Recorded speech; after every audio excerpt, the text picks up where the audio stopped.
going down. And it's bright sunshine, really looks good. Oh boy, it's going to be sunny tomorrow. That means they call that sun look back for tomorrow. It's going to come good again. And people used to really look for that in springtime, I remember.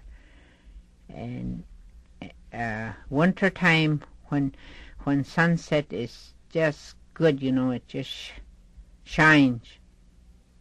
And I know we say, it's going to be a good day tomorrow. But that beaver grease thermometer is really good. A beaver grease thermometer? Can you describe how that works?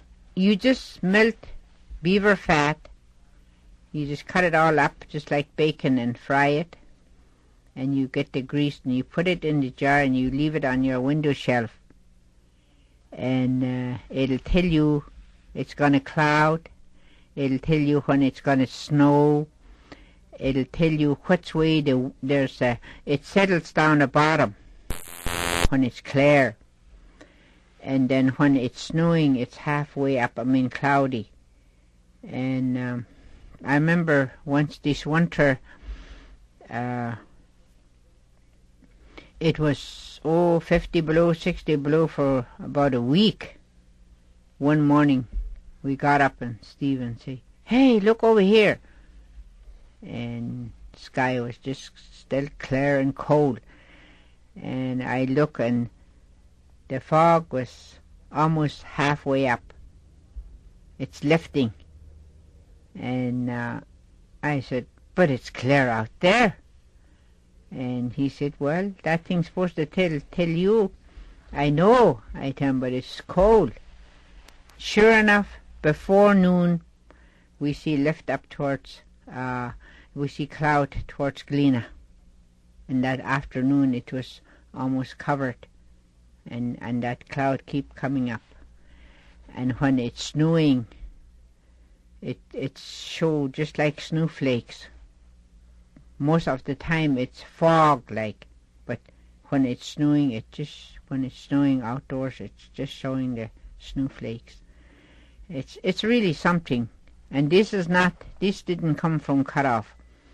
This came from some place in Alaska. I was working at university with Elijah Jones one time. Back, I don't know when. And that's when we were working at my story, translating my stories. And he said, "There's something about beaver grease." This one old man was working with us, and she forgot from where. Said something about beaver grease temperature. And right there, the next winter, I tried it. And I've been studying it since, and it's really good. And a lot of kids are studying it now in school. So when that happened this winter, when it was cold for a whole week, I picked up that jar and I went to the school. I went to the class, and I asked the teacher if I could have at least 5 minutes or 10 minutes. Sure. So I told the kids about it, how the weather is today when this thing told us. And it's really something to watch. And, you see temperature, but it don't tells you what's going to be next 4 hours. But this one does. And that's the difference. Sometimes they know by animal. I remember we used to fish every fall, try to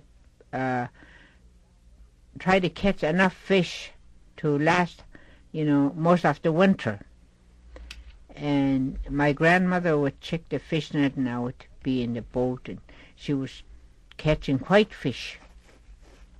And there's some other people in the boat too.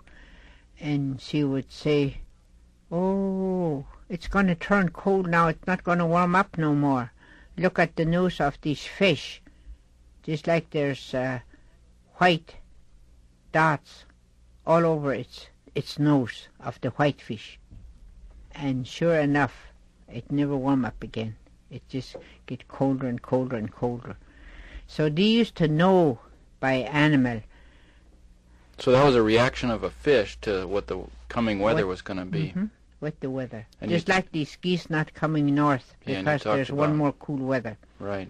Mm-hmm. Are there any other animals that you've noticed have a reaction Yes, but to I predict? just couldn't think of it right now. There's so much. You talked one time about the beavers coming out of the ground because of the thick ice. Mm-hmm.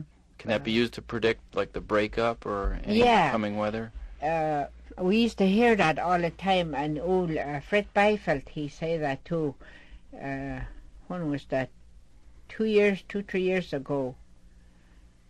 We were trapping, and beaver are coming out, getting food, and we heard that too. That it's going to be long winter, so it come out, when it's not supposed to, and getting more food. They came out of their holes and in the late part of winter to look for willows on the ground above the water. Hole in the ice, and we were telling Fred, and he said the same thing. Gee, long time ago when they seen that, they say it's going to be long spring, long winter. That's why it do that. So they go by animal pretty much, like. We were trapping beaver in upper cabin, and Stephen was inside, and I was outdoors. Always, just listen to wind. Used to be camp robin and squirrels and everything. Well, there is squirrels, but no camp robin. And I was just standing out there, and I heard this woodpecker, and it hit the hollow tree, when it lasted long time, when it's hitting, long spring, and it just hit few times, and it just quit. And I tell Stephen, gee, maybe we'll hit the day, but maybe we wouldn't be right on our ice pool. It's going to be short spring again like last year. I heard that woodpecker, it didn't last long. And the way the Indian put it is measure the winter. It means measure the winter. It's going to be longer winter or short. And that thing just cut short. And I just heard it once. So we go by animal a lot. And sure enough, we hit the day, but not the right time. Stephen said we were about 6 hours off. But we go by things, just like scientists.